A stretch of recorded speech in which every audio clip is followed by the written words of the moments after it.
Hello बच्चों, हम लोग कर रहे थे ट्रिग्नोमेट्रिक फंक्शन चैप्टर 3 और इसकी हम 3.1 एक्सरसाइज कर चुके हैं और आज हम करेंगे एक्सरसाइज 3.2। 3.2 करने से पहले हम लोग कुछ ग्राफ भी देखेंगे।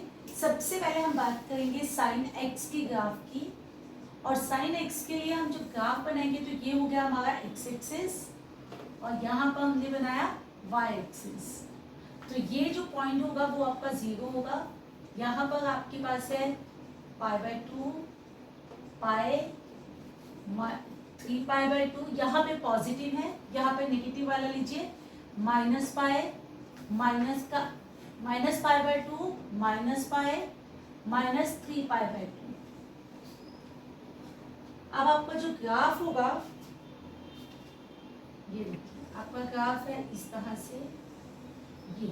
ये जो पॉइंट है वो आपका 2 पाई का है और ये यहाँ से देखिए, यहाँ पर ये ग्राफ इस तरह से ये -2 पाई पर मीट कर रहा है। जो आपका 0 पर इसकी वैल्यू 0 होगी और मैक्सिमम वैल्यू होगी π/2 पर। मैक्सिमम वैल्यू π/2 पर जो कि 1 होगी। यहाँ पर वैल्यू जो होगी साइन एक्स की वो 1 है और 3π/2 पर जो वैल्यू होगी वो मिनिमम वैल्यू होगी जो कि -1 है। ठीक इधर भी -π/2 पर जो वैल्यू होगी वो होगी -1 और -3π/2 पर की वैल्यू मैक्सिमम होगी तो ये होगी 1। 0 पाई 2 पाई सब जगह साइन की वैल्यू 0 होगी, जबकि -पाई और -2 पाई पे भी इसकी वैल्यू जो होगी वो 0 होगी। अब हम बात करते हैं cos x की ग्राफ की। फिर से x एक्सिस है ये और ये हमारा y एक्सिस है। ये 0 का पॉइंट है।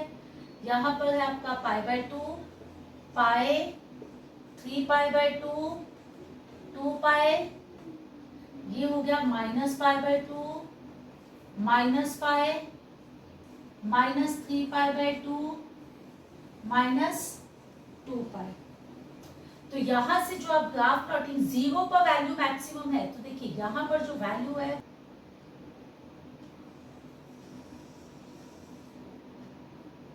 यहाँ पर जो वैल्यू है 0 पर वैल्यू जो होगी आपकी मैक्सिमम होगी यानी कि 1।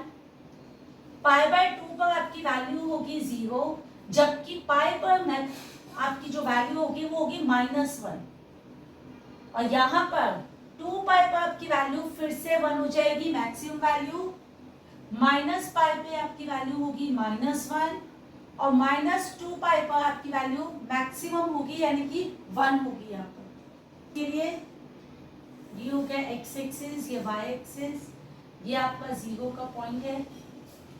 यहाँ पर है π/2 पाई 3π/2 2 पाई -π/2 माइनस पाई -3π/2 और ये है आपका -2 पाई। तो फर्स्ट जो लाइन है आपकी देखिए, आपने यहाँ पर एक डॉटेड लाइन बनाया -π/2 से और यहाँ पर भी एक डॉटेड लाइन बनाया आपने π/2 पे। अगली जो लाइन आप प्लॉट कर रहे हो वो -3π/2 पर होगी और यहाँ पर जो अगली लाइन होगी वो होगी फिर से 3π/2, यानी कि पॉजिटिव और नेगेटिव दोनों में वैल्यूज होंगी। अब आप जो ग्राफ की वैल्यू ले रहे हो ये देखिए, यहाँ पर वैल्यू मैक्सिमम होगी तो यहाँ पर देखिए ये 0 पर आपका मिनिमम वैल्यू आ गई। ठीक ऐसे यहाँ पर जो वैल्यू होगी वो नीचे जा रही है, तो यानी कि आपके पास 0 पर जो वैल्यू है वो 0 ही होगी, लेकिन जैसे जैसे वैल्यूज नीचे आ रही है वो बढ़ रहा है। ठीक ऐसे यहाँ से देखिए, यहाँ पर मैक्सिमम वैल्यू नीचे आ रहा है पाई की तरफ जब आ रहा है और जैसे ये पाई से नीचे जा रहा है π/2 की तरफ फिर से वैल्यू डिक्रीज कर रहा है। सेम यहाँ पर फिर से वैल्यू पहले डिक्रीज कर रहा है और यहाँ पर फिर से वैल्यू। ये आपके पास 10x का ग्राफ है। अब हम करेंगे एक्सरसाइज 3.2। 3.2 करने से पहले हम बात करते हैं कोऑर्डिनेट की।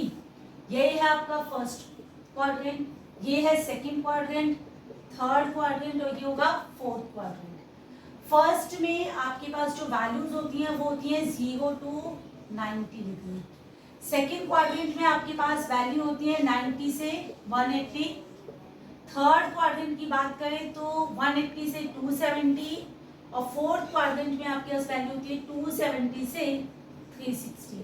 यानी कि 0 टू π/2 की जो वैल्यू है अप टू π/2 ये फर्स्ट क्वाड्रेंट है, π/2 से पाई तक की जो वैल्यू है वो सेकंड क्वाड्रेंट है, उसके बाद पाई से 3π/2 की जो वैल्यू है थर्ड क्वाड्रेंट और 3π/2 से 2π की जो वैल्यू होगी वो आपका फोर्थ क्वाड्रेंट होगा। फर्स्ट क्वाड्रेंट में सारे ट्रिग्नोमेट्रिक फंक्शन पॉजिटिव होंगे, ऑल पॉजिटिव। सेकंड में सिर्फ साइन और कॉसेक पॉजिटिव होंगे, साइन और कॉसेक पॉजिटिव होंगे। थर्ड में आपके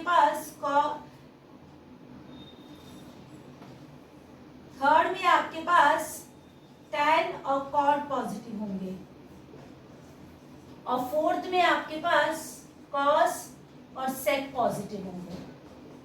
तो आप इसे कह सकते हैं आफ्टर स्कूल टू कॉलेज, यानी फर्स्ट में ऑल है तो आफ्टर, एस में साइन है तो आपने बोला स्कूल,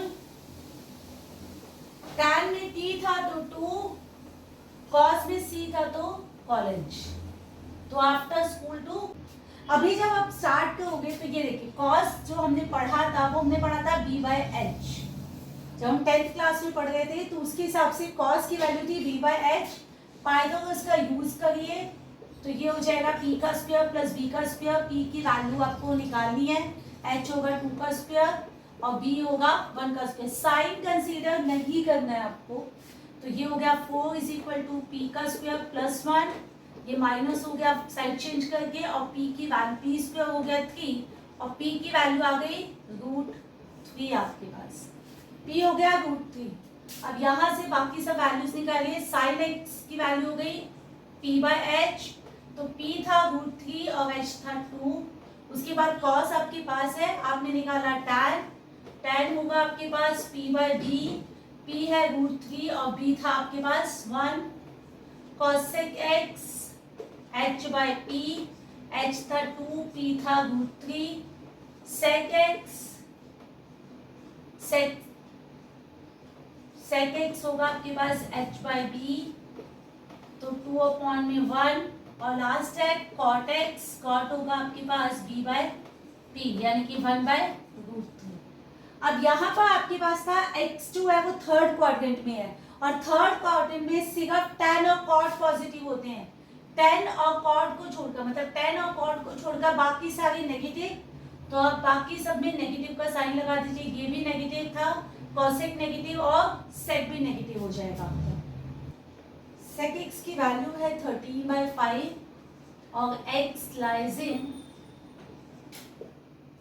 फोर्थ क्वाड्रेंट, x आपके पास फोर्थ क्वाड्रेंट में है, तो sec क्या होता है आपके पास, sec होता है आपके पास में h/b।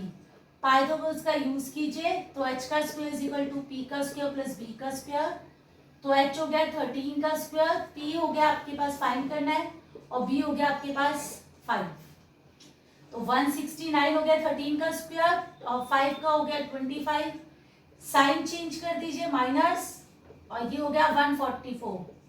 144 जो होता है आपके पास 12 का स्क्वायर है, तो p की जो वैल्यू आई है वो आपके पास 12 है। अब आपको निकालना है साइन होता है आपके पास p/h, तो p था 12 और h था 13, उसके बाद cos x था b/h, b था 5 और h था 13, tan x p/b, p था आपके पास 12 और b था 5, cosec x होता है आपके पास h/p, तो h था 13 और p था 12 और लास्ट है आपके पास cot x होगा आपके पास b/p, तो b है आपके पास 5 और p था 12। अब आपके पास x जो है वो फोर्थ क्वाड्रेंट में है और फोर्थ में cos और sin, cos और sec जो होता है वो पॉजिटिव होगा, तो cos और sec, तो sec तो हमारे पास था, cos पॉजिटिव होगा, बाकी सारे नेगेटिव हो जाएंगे, यानी कि sin, tan, cos, sec और cot। अब आप क्वेश्चन नंबर 1 के बाकी पार्ट्स खुद से ट्राई कर लीजिएगा। हम करते हैं क्वेश्चन नंबर 2, sin 765 डिग्री। अब देखिए ये जो वैल्यू है वो 360 से बड़ा है, तो हम लोग क्या करने वाले हैं, इसको 360 से डिवाइड कर देंगे। तो जैसे आप 765 को 360 से डिवाइड करेंगे 2 पर जाएगा, ये आएगा 720 और एक्स्ट्रा हो जाएगा आपके पास 45। तो हम इसे क्या लिख सकते हैं, हम इसे लिख सकते हैं 2 इंटू 360, 2 इंटू 360 और ये प्लस का 45 डिग्री थीटा, क्योंकि 360 था तो आपके पास आ गया 2 पाई प्लस थीटा, यानी कि वापस से हम आ गए फर्स्ट क्वाड्रेंट में। तो साइन जो है वो फिर से थीटा होगा, या आप ये भी कह सकते हो कि साइन जो होगा आपको इस वाली वैल्यू को कंसीडर नहीं करना है, आपको सिर्फ ये एंगल लेना है। तो साइन की वैल्यू हो जाएगी 45, साइन की वैल्यू हो जाएगी 45। और आप लोगों ने 10th क्लास में टेबल किया था, तो मैं आपको रिव्यू करा देती हूँ। यहाँ पर देखिए वैल्यूज लिख लीजिए, ये हो गया theta, sine theta, cos theta, tan theta, cosec theta, sec theta और ये हो गया कॉट थीटा। तो आपके पास 5 एंगल है, 0, 30, 45 डिग्री, 60 डिग्री और ये हो गया आपके पास 90 डिग्री। तो साइन की वैल्यू ये होगी 0, यहाँ पर होते हैं 1/2, 1/√2, √3/2 और 90 पे होती है 1। कॉस होगा साइन का उल्टा, यानी कि 1 हो गया यहाँ, ये हो गया √3/2, 1/√2, फिर आएगा 1/2 और ये होगा 0। टैन होता है साइन अपॉन कॉस, तो साइन की वैल्यू ऊपर, कॉस की वैल्यू नीचे, तो 0/1 मतलब 0, यह आ जाएगा 1/√3, 1/1 यानी 1, √3/1 मतलब √3 और 1/0, क्योंकि 0 नीचे आ रहा है तो हम इसे कहेंगे नॉट डिफाइंड। कॉसेक होता है साइन का उल्टा, तो 0 का हो जाएगा 1/0 मतलब नॉट डिफाइंड, 1/2 का 2/1, √2/1, 2/√3 और 1 का रेसिप्रोकल 1। सेक होगा कॉस का रेसिप्रोकल, तो 1 का होगा 1, ये होगा 2/√3, √2/1, 2/1 और 0 का हो जाएगा नॉट डिफाइंड। कॉट होगा आपका 10 का रेसिप्रोकल, तो 0 का हो जाएगा 1/0 मतलब नॉट डिफाइंड, 1/√3 का √3, 1 का 1, √3 का होगा 1/√3 और नॉट डिफाइंड का रेसिप्रोकल होता है 0। तो यहां से sin 45 की वैल्यू देखिए, sin 45 की जो वैल्यू है वो आपके पास आ गया 1/√2।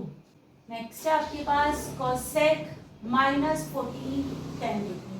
अब देखिए यहाँ पर आपके पास माइनस साइन आ रहा है, तो माइनस साइन में हम क्या करेंगे, जब हम डिवाइड करेंगे तो नंबर नीचे बड़ा लिखेंगे। तो ये था 14 10, इसको 360 से डिवाइड करेंगे। अब क्योंकि ये माइनस का है तो बड़ा नंबर लिखेंगे, तो आपने 4 से किया तो ये आ जाएगा 14 40, तो माइनस करके आपके पास आ गया माइनस का 30, माइनस करके आ गया आपके पास माइनस का 30। तो हम इसे कैसे लिख सकते हैं, हम लिखेंगे कॉसेक, पहले यही नंबर लिखेंगे माइनस का 14 10 प्लस, अब इन दोनों को मल्टीप्लाई किया तो 4 इंटू 360। जैसे हम इन दोनों को माइनस कर देंगे तो क्या आ जाएगा 30, इन दोनों को माइनस करके आ गया 30 डिग्री, तो हमने लिखा कॉसेक 30 डिग्री। और कॉसेक 30 की वैल्यू अभी आपको बताई थी वो होती है 2। नेक्स्ट पार्ट है आपके पास tan 19 π/3। तो 19 को जब आप 3 से डिवाइड करेंगे, ये देखिए 19 को 3 से डिवाइड किया तो 6 पे गया और ये आ जाएगा 1, तो ये क्या बन जाएगा आपके पास में, यहाँ पर देखिए अगर आप इसको मिक्स नंबर बनाते हैं तो 6 and 1/3। अब चाहो तो इसके बीच में प्लस भी लगा सकते हो, तो इसके साथ भी पाई आएगा और इसके साथ भी, क्योंकि यहाँ पर पाई है। तो आपने से क्या लिखा, tan 6π प्लस 1/3 पाई, या कि π/3 भी लिख सकते हो आप इसे। तो अब इसे छोड़ देंगे तो π/3 आ जाएगा, तो tan π/3, पाई मतलब 180, तो π/3 का मतलब क्या होता है, देखिए पाई मतलब 180, π/2 मतलब 90, π/3 मतलब 60, π/4 मतलब 45 और π/6 मतलब होता है 30। तो π/3 मतलब 60, तो tan 60 की जो वैल्यू होती है वो होती है √3। माइनस है तो बड़ा नंबर लिखोगे आप, तो अभी आपको बताता है कि 11 ये 3 से डिवाइड हुआ तो 4 आ जाएगा, माइनस करके 1 आ गया। तो हम इसे कैसे लिखेंगे जरा देखिए, अब आप इसे क्या लिख सकते हो, आप इसे लिखोगे माइनस का 11 पाई बाई 3 प्लस, यहां पर हम लिख देंगे क्योंकि मिक्स नंबर जब आप लिखोगे तो ये कुछ ऐसा होगा। तो यहाँ पर देखिए, यहाँ पर आपने लिखा 4 पाई, तो 4 3 से 12 और 12 में से 11 माइनस करते तो आंसर आता है 1। 4 3 से 12, 12 में से 11 माइनस किया तो आंसर आएगा 1। यानी अब आपके पास आंसर कितना आ गया है, अब आपके पास आंसर आ गया 1, यानी कि ये बच रहा है पाई बाय 3, ये बच रहा है आपके पास पाई बाय 3। तो साइन पाई बाय 3 मतलब साइन 60 और साइन 60 की वैल्यू होती है √3/2। इसी के साथ एक्सरसाइज कंप्लीट।